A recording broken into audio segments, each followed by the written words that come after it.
Ladies and gentlemen, hey, hi, how you doing? Welcome back to the channel. Thank you so much for stopping by. We are just one day into the Modern Warfare 3 beta, and surprisingly enough, we already have some pretty significant gameplay updates rolling out to change things around a little bit. We also got some new free rewards available specifically for Mw3. And then when it comes to some additional gameplay info, we've got some surprising reveals over the past few days as well. So lots to break down here today as we get into all the details. If you enjoy the video, do me a favor, drop a like on it. It would be seriously appreciated. And if you guys are new here, you want to guarantee we're always up to date with absolutely everything going on in COD, be sure to hit that subscribe button. I got you covered on a daily basis. But jumping right into the initial stuff here, obviously a big thing that was revealed just before the beta and COD Next for Mw3 is the aftermarket parts feature, basically taking weapons and turning them into an entirely different weapon in and of itself. So it's almost like a 2-in-1 type scenario. And while this is not a feature that's initially available right away in the beta, we did get some clarification on a system here that I think there was a lot of concern about. You may recall that they revealed how aftermarket parts are unlocked for certain guns. And for the most part, it is max leveling a weapon. And then once you hit max level, let's say it's 20 on an SMG, you hit level 20, and then you're given a specific challenge. Get 20 hipfire kills or 20 tac stance kills, and then you'll unlock the aftermarket parts for said weapon. Well, one of the aftermarket part challenges was tied to a weekly reward, basically in the preseason is how Call of Duty described it there. And there was a lot of concern about this. What if you're not playing during that week? What if you don't get the game until after that week has gone by? You know, is that going to be a locked aftermarket part for everyone who doesn't complete it that week? And this is what Sledgehammer had to say about this.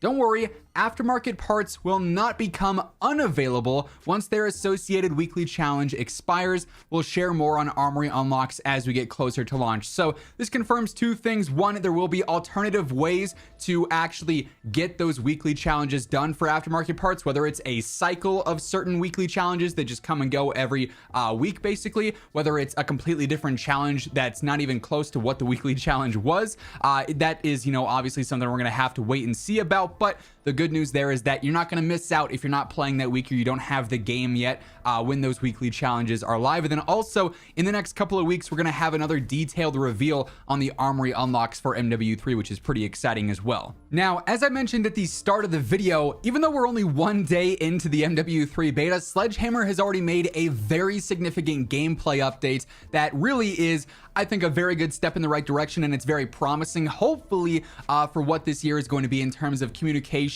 and fast action when it comes to big issues with the game. I'm sure if you were watching someone play the beta yesterday, if you played it yourself, you noticed right away that there was a significantly overpowered feature, and that was the Battle Rage Tactical. This thing turned you into a super soldier, and it being a tactical, you got it every single life. You could replenish it with your munitions box. It was insane. It was giving you a ton of health. You could ego chow everyone in the world and just be fine. It was absolutely busted, absolutely broken, and Sledge already nerfed it significantly. This is what they put out late last night. Balance adjustments to Battle Rage are now live in the Modern Warfare 3 beta. They reduced the max duration of it from 10 seconds down to 6 seconds. And that's definitely noticeable. Right away before they actually posted this tweet, I was playing and I talked to my friends that I was in the party with, and I'm like, you know, does Battle Rage feel like it's not lasting as long for you guys right now? And like 5 minutes later, no joke, they ended up tweeting this. So it was definitely noticeable right away. Kills no longer increase the effect duration. That's a big thing. It was almost functioning like Dead Silence has in the past, where if you have it active and you get a kill, it just keeps going, and that sort of gives you that super soldier effect. Health regeneration now begins upon killing an enemy, so you couldn't pop this in you know, the middle of a fight and then just survive for way too long because of it. That regen doesn't start until after you get the kills, so it's still going to be somewhat useful if you're actively pushing multiple players at once and you get one of them killed, obviously, but that's a super niche situation that definitely balances this out a ton. They also have it so that incoming damage now interrupts that health regen. So say you get one kill and you start that regen, but then their second enemy starts shooting you right away, that regen stops. It's not going to be nearly as useful. You're not going to be able to survive, you know, 400 damage all of a sudden and be just a-okay. And then lastly, they removed the increased health regeneration speed, so it's going to be slower to actually get your max health back. This is huge. Like, obviously you guys saw during Next in multiplayer and Warzone alike, Battle Rage was extremely broken. They were playing on a different update of the game though, so the changes that are here, we're not obviously actively live there, so it's going to be a lot more balanced for the remainder of the beta, and then obviously going into launch as well, which is definitely a W. This was absolutely breaking the game yesterday, so I'm really glad that Sledge was very quick on this update and got that turned around so the game's a bit more balanced now. Moving on, like I said, we do have a few other interesting additional details about MW3 moving into the year.